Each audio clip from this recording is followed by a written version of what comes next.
Қайырлы күн баршаңызға. Бүгін сіздермен мен өзімнің ет асу әдісіммен бөлісетін боламын.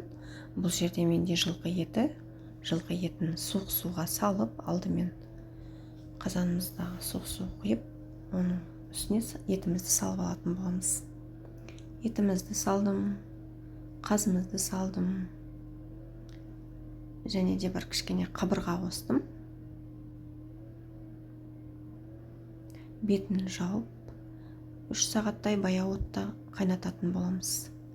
Бірінші бір бұрқ еткенше қатты отта қайнатамыз.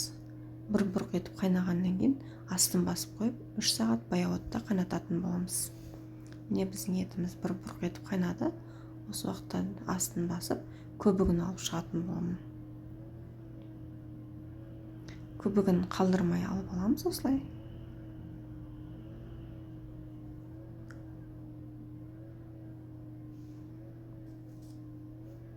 Енді зубочисткамен қазымыздың әр жерінен тесіп, ауасын шығаратын боламыз. Ауасын шығармаса қазымыз жарылып кетеді, сондықтан осылай әр жерінен тесіп қоямыз. Және де бір турап ашып алған пиязымызды салып жіберетін боламыз. Міне біздің етіміз 2,5 сағаттай қайнады. Осы аралықта біз картошкамызды ашып салып жібереміз. Және де сәбізімізді ашылған осылай салып жіберетін боламыз. Бұл жарты сағаттай қайнайды, сонда барлығы жалпы саны 3 сағаттай болады. Енді біз картошкамызды салып қойғаннан кейін қамырымызды илеуге дайындаймыз. Негізі сорпамен илесеңіздер де болады. Менде сорпа суығанша деп обычный сумен илегелі жатырмын. Суымызға тұзымызды қосып алдым, және осындай бір жұмыртқамызды қосып алам. Нанымыз езіліп кетпес үшін, мықты ұстап тұру үшін бір жұмыртқа қосатын боламын.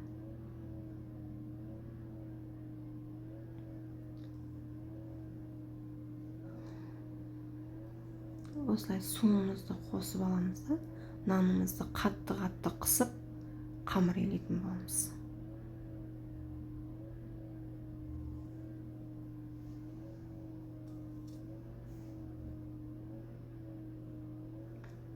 Қамырымызды осылай қатты илеп, әбден иін қандырып илейтін боламыз. Менің видеом ұнаған болса, маған лайк басып тіркелуді ұмытпаңыздар. Қоңыраушаны басып қойыңыздар. Келесі менің шығаратын видеомнан хабардар болып отырасыздар.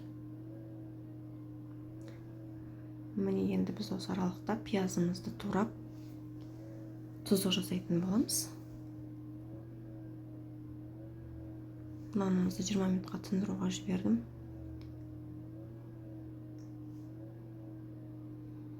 Міне табамызға салып, тұздығымызды біз пиязымызды үстіне кішкене дәмін келтіретіндей етіп, қара бұрышымды сеуіп алатын болам.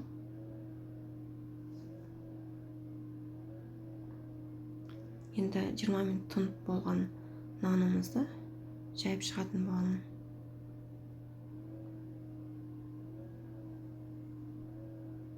Менің қазақша каналымды қолдап, лайк басып тіркелуді ұмытпаңыздар. Видео ұнаған болса, маған комментарий жазуды ұмытпаңыздар. Міне нанымызды осылай илеп шығатын боламыз. Екі жағында салмақ түсірмей біркелкі етіп, нанымызды жайып алатын боламыз. Нанымызды жайып алдық. Енді осы сорпамыздың майынан, әдемі болып қайнап жатқан сорпамыздың майынан тұздығымызға құйып, осылай майлы жерінен алып құятын боламыз. Өйткені нанның үстіне салған кезде нанымыз бір-біріне жабысып қалмау үшін, дара-дара болып тұру үшін осылай майлы жерінен құйып, тұздығымызды бұрқ еткізіп қайнатып алатын боламыз. Етімізді түсіріп алдық. Мінекей біз бұрқ еткізіп қайнап алдық. Мен сорпамызды алдын ала сүзгішпен сүзіп алдым. Көбіктері жүрмес үшін ішінде. Осылай нанымызды, жайып алған нанымызды салып, бетін жауып, бір бұрқ еткізіп қайнатып аламыз қамырымызды. Сосын аккуратно салып шығамыз табағымызға қамырымызды. Оның үстіне біз жаңағы майлы тұздығымызды қосатын боламыз. Арасын ашып қоямыз. Сол кезде нанымыз жабыспай дара-дара болып түсетін болады. Мінекей осылай. Енді біз бұның үстіне етімізді қойып алдын ала пісіріп алған картошкамызды жан-жағына салып шығатын боламыз. Шет-шетіне қоятын боламыз картошкамызды, және де сәбізімізді де осылай шет-шетіне қойып шығатын боламыз.